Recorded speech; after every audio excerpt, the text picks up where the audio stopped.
وہ chapter number 2 ہے، حدیث نمبر 10 سے اوپر. فصل فی حقیقت الایمان، فصل فی حقیقت الایمان، حقیقت ایمان کا بیان. ایمان کی حقیقت کیسے آپ اندازہ کریں گے کہ میرے اندر ایمان آیا یا نہیں آیا؟ ایمان کی حقیقت کیا ہے؟ ایک تو بولتے ہیں لوگ جو ہے بھائی میں سچا مومن ہوں. سچے مومن ہونے کے معیارات ابھی انشاءاللہ تعالی اس کے اندر بتائے جاتے ہیں. حدیث نمبر 10، عن عبد السلام بن صالح ابی الصلت الحربی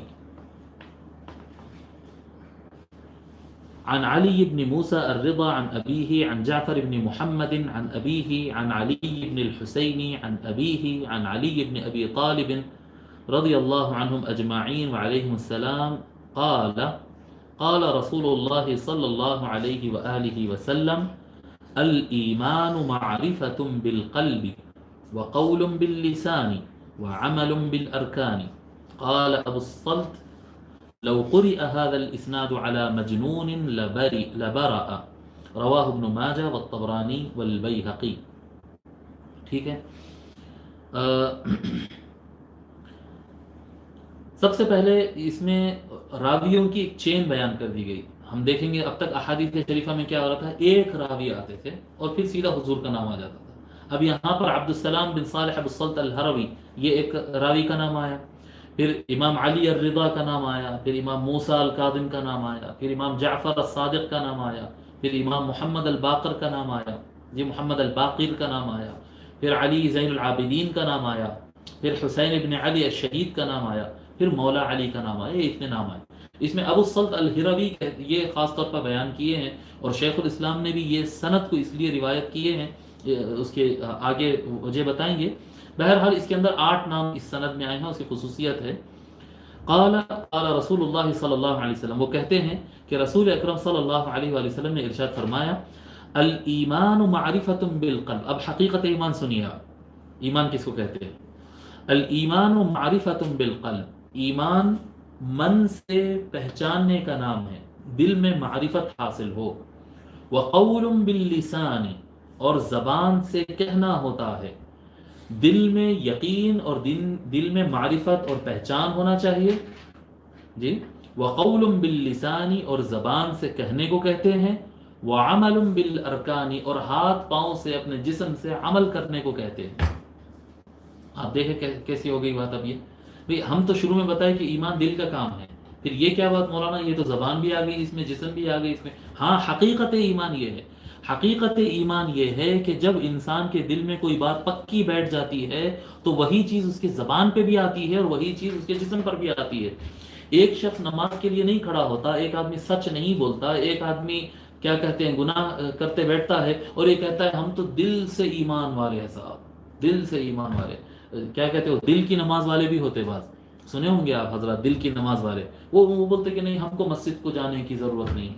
میری بھی ملاقات ایک صاحب سے ہوئی تھی، وہ بولے تھے کیا یہ دکھاوے والی نماز ہم نہیں پڑھتے، شو کرنے والی نماز نہیں پڑھتے، ہم تو ایسے آنکھ بند کرتے ہیں اور ہماری نماز ہو جاتی ہے.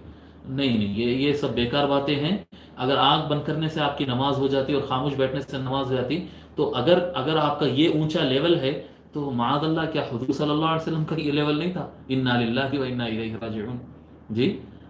اہل بیت کرام کا یہ مقام نہیں تھا کیا؟ صحابہ کرام کا یہ مقام نہیں تھا؟ ان سے بھی اوپر نکل گیا یہ بات. نہیں، یہ بالکل غلط بات ہے.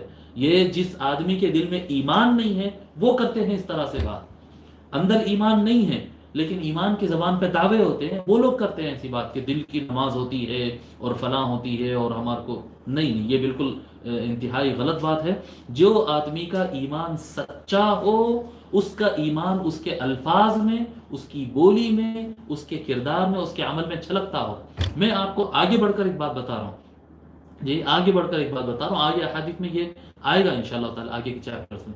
جس کا ایمان مضبوط ہوتا ہے وہ گالی نہیں دیتا ہے، زبان سے گالی نہیں نکلتی اس شخص کے جس کا ایمان مضبوط ہوتا ہے. وہ شخص ظلم نہیں کر سکتا ہے، وہ کاروبار میں اونچ نیچ نہیں کر سکتا ہے، وہ جھوٹ نہیں بول سکتا ہے. اس کا دل اس چیز کی اجازت نہیں دیتا ہے. کر سکتا ہے چاہا تو، لیکن اس کا دل اس کو کرنے نہیں دیتا. اگر دل برے عمل سے اور دل اگر برے الفاظ سے اور برے کام سے روک رہا ہے، آپ کا ضمیر آپ کو یہ کرنے نہیں دے رہا ہے، تو اس کا مطلب یہ ہے کہ آپ کا ایمان ابھی اچھا مضبوط ہے۔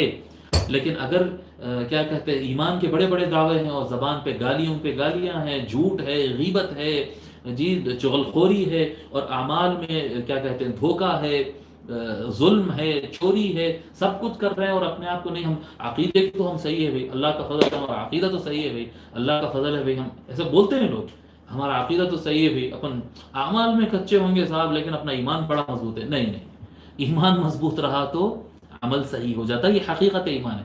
ایمان کی حقیقت یہ ہے کہ جب وہ اندر مضبوط ہوتا ہے تو وہ باہر جھلکتا ہے، اگر باہر نہیں جھلک رہا ہے تو اس کا مطلب یہ ہے کہ یا اندر ایمان کمزور ہے یا اندر ایمان نہیں ہے، جی، یا اندر ایمان کمزور ہے یا اندر ایمان نہیں ہے۔ سمجھ میں آ رہی بات ہے؟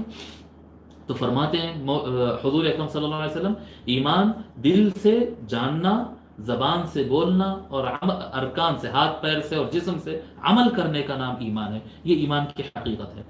پھر آگے قال ابو الصلت، ابو الصلت الہروی کہتے ہیں، عبد السلام جو ہے حضرت عبد السلام رحمۃ اللہ علیہ، آپ کہتے ہیں لو قرئ هذا الاسناد على مجنون لبرأ، اگر یہ سند، یہ جو سند حدیث ابھی بیان کی گئی نا، 8 نام، 8 نام میں سے ایک عبد السلام الہروی کو نکالے 7 نام، اگر یہ نام ایسے پاکیزہ نام ہے، یہ اگر یہ نام پڑھ کر کسی پاگل پر پھونکے جائیں گے تو اس کے پاگل پن ختم ہو کے وہ صحیح انسان بن جائے گا، یعنی انسان کا بیماری چلے جائے گی اگر یہ ناموں کو پڑھ کر پھونکے۔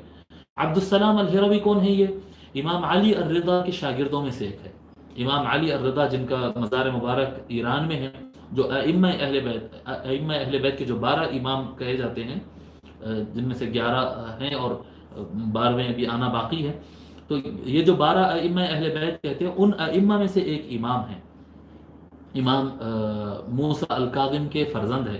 تو اس کے اندر نام بتائے جا رہے ہیں، علی الرضا، موسیٰ الکاظم، جعفر الصادق، محمد الباقر، علی زین العابدین، حسین ابن علی الشہید، شہید کربلا، اور مولا علی علیہ السلام، پھر حضور صلی اللہ علیہ وسلم، یہ جو نام ہے، اگر یہ نام کو پڑھ کر کسی پاگل پر پھونکا جائے تو اس کو شفا مل جائے گی۔ اب یہاں پر میں آپ کو بتانا چاہ رہا ہوں، ہم اپنی زندگی میں دیکھتے ہیں بزرگان دین ہم کو ورد کے لیے جو ہے، یا شیخ عبد القادر جیلانی شیء اللہ، ہمارے بزرگان دین تو ہم کو دیے صاحب، یا شیخ عبد القادر جیلانی شیء اللہ، یہ تو ہم تسبیح پڑھتے ہیں، یا علی کی ہم تسبیح پڑھتے ہیں، اس کے علاوہ بھی اور بزرگان دین کے تسبیحاں پڑھتے ہیں، یا محمد صدیق محبوب اللہ، میں یہ تسبیح پڑھتا ہوں، یا طور تجلی کی تسبیح ہم پڑھتے ہیں، دیگر بزرگان دین کے اولیاء اللہ کے نام ہم پڑھتے ہیں، اور بہت سارے لوگ یہ کہتے ہیں کہ نہیں بھائی یہ نامہ پڑھنے سے کیا ہوتا؟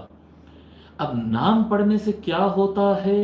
کچھ نہیں ہوتا ہے، اس سے کچھ نہیں ہوتا ہے، صرف اللہ کا نام لینا چاہیے، بے شک اللہ تبارک و تعالیٰ کا نام لینا چاہیے، لیکن اللہ تبارک و تعالیٰ ایک مقام پر فرماتا ہے، حضور اکرم صلی اللہ علیہ وسلم فرماتے ہیں کہ اللہ تعالیٰ نے کہا کہ تم میں بہترین لوگ وہ ہیں جو جن کو دیکھو ان کو یاد کرو تو میں یاد آ جاتا ہوں، اور اگر مجھے یاد کرو تو وہ یاد آ جاتے ہیں۔ یذکرون بذکری واذکر بذکرہم، اللہ تعالیٰ فرماتا ہے کہ میرے نیک بندے وہ ہیں کہ مجھ کو یاد کرو، اللہ کو یاد کرو تو اللہ والے یاد آ جاتے ہیں، اور اللہ والوں کو یاد کرو تو اللہ یاد آ جاتا ہے، ان کا ذکر ایک ساتھ جڑ جاتا ہے۔ اس لیے بزرگان دین یہ طریقہ بناتے ہیں کہ اللہ کا ذکر کرنے سے پہلے اب بزرگان دین کا ذکر کرتے ہیں، ذکر کرتے ہیں ایسا تصاعداً اوپر تک جاتے ہیں شجرے سے، اور ان کے ناموں میں تأثیر ہوتے ہیں۔ غوث پاک کا نام پڑھیں برابر تأثیر ہوگی، مولا علی کا نام تو ذکر علی عبادہ فرمایا آقا صلی اللہ علیہ وسلم، علی کا نام پڑھنا خود اللہ کی عبادت ہے، نام علی کا پڑھ رہے ہیں، عبادت اللہ کی ہوتی ہے یہ، جی اتنے بڑے اللہ والے ہیں وہ، تو ناموں میں برابر تأثیر ہوتی ہے، اور یہ صرف عقیدہ عوام کا، اور جو ہے جیسا کہ بعض لوگ سمجھتے ہیں کہ یہ ان پڑھ پیروں کا ہے، نہیں، ان پڑھ پیروں کا نہیں، پیر ان پڑھ نہیں ہوتے، وہ اللہ والے لوگ ہوتے ہیں، بہت بڑے لوگ ہوتے ہیں، جاننے والے لوگ ہوتے ہیں، یہی عقیدہ محدثین کا بھی ہے، جیسا کہ آپ کے سامنے یہاں پر روایت موجود ہے۔ اس حدیث کو امام ابن ماجہ نے روایت کیا، جی اب کوئی کہیں گا کہ نہیں بھئی یہ ہم نہیں مانتے، ایسا نہیں ہو سکتا، ایسا نہیں، اگر ایسا نہیں ہو سکتا اور ایسا ممکن نہیں ہے، کوئی کہے گا کہ ہم عبد السلام الہروی کو ہم کیوں ضروری ہے کہ ہم کو ان کو صحیح ماننا؟ مت مانو، لیکن ابن ماجہ تو صحاح ستہ میں سے ہے نا، ابن ماجہ یہ نام ہم بتائیں نا، بخاری، مسلم، ترمذی، ابو داود، نسائی، ابن ماجہ، جی صحاح ستہ، اہل السنہ والجماعہ کی سب سے بڑی معتبر، سب سے زیادہ صحیح 6 کتابوں میں سے ایک کتاب ابن ماجہ ہے۔ ابن ماجہ کا تعارف آپ لکھ لیجئے، کتاب کا نام ہے السنن، اوپر ابو داود کتاب کا بھی نام تھا السنن، اور ابن ماجہ کا بھی نام السنن ہے، یہ کتاب السنن، السنن۔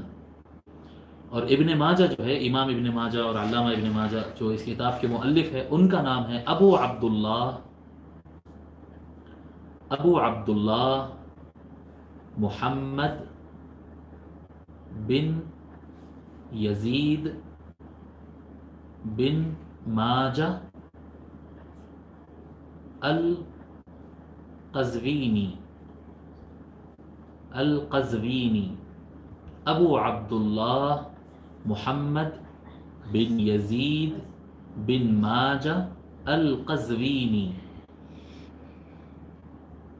یہ بالکل امام بخاری اور امام مسلم کے زمانے کے ہیں۔ آپ کی بھی وفات 273 آپ کی وفات ہے، المتوفا 273 ہجری۔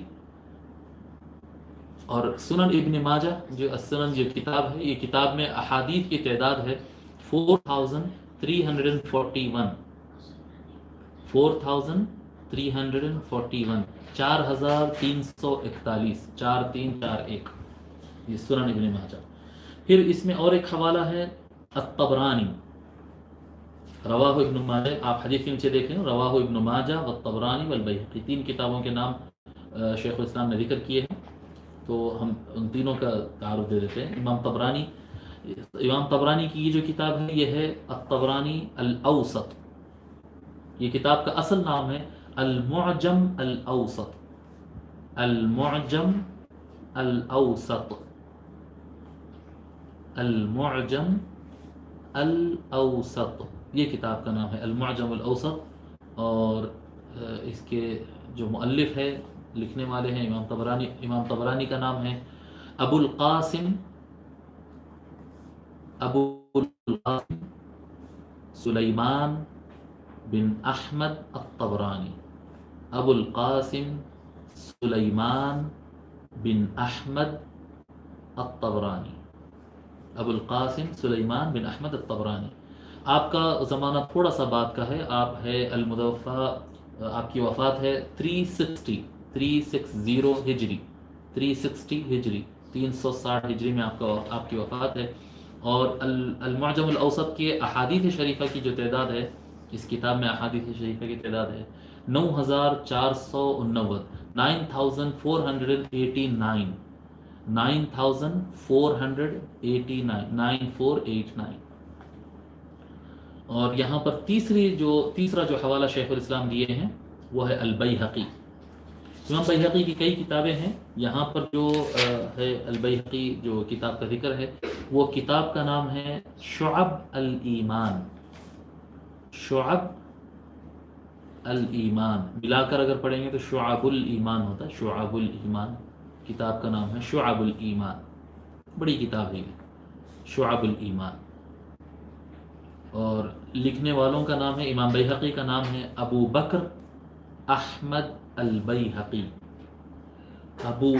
ابو بکر احمد البیہقی۔ آپ کی وفات اور تھوڑا بعد ہے، آپ کی وفات ہے 458، 458 ہجری، 458 ہجری میں آپ کا انتقال ہوا ہے۔ اور کتاب شعب الایمان میں احادیث شریفہ کی تعداد ہے 11269، 11269، 11269 11269 احادیث شریفہ کتاب شعب الایمان میں موجود ہے۔